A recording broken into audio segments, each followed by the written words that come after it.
दोस्तों, क्या आप जानते हैं कि शुद्ध सोने का कभी गहना बन ही नहीं सकता है। जी हाँ, हम बात करने वाले हैं प्योर गोल्ड के बारे में। और प्योर गोल्ड 24 कैरेट का होता है और 24 कैरेट जो सोना होता है वो उसमें सोने की मात्रा 99.9% होता है।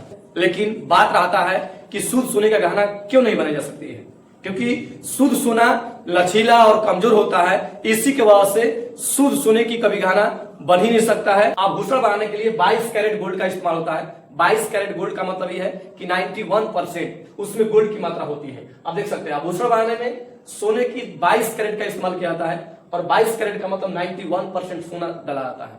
और 9% चांदी और कॉपर को मिक्स करके, चांदी और कॉपर का इस्तेमाल करके 9% जो होता है, 9% चांदी और कॉपर का इस्तेमाल करके आभूषण को तैयार किया जाता है। और चांदी और कॉपर का इस्तेमाल करने से आभूषण मजबूत और आकर्षक बन जाते हैं। इतना ही नहीं, अगर आप कभी भी गहने खरीदने जाते हैं, आभूषण खरीदने जाते हैं, तो एक बात ध्यान देना है कि आभूषण पर भारत सरकार द्वारा प्रमाणित एक मुहर होता है। इसी साइन को, इसी मार्का को या मार्क को हम कह सकते हैं हॉलमार्क। हॉलमार्क एक ऐसा साइन होता है जो सरकार द्वारा प्रमाणित होता है। ये हर जिन गहनों पर होता है वो गहने शुद्ध माना जाता है। तो कहीं ना कहीं इस गहने को दिखा जा सकता है, इस गहने पर ये हॉलमार्क का साइन देख सकते हैं आप। ठीक है, तो जब भी आप गहने खरीदने जाइए, गहने खरीदने से पहले इस साइन को, इस मार्क को जरूर देखिए।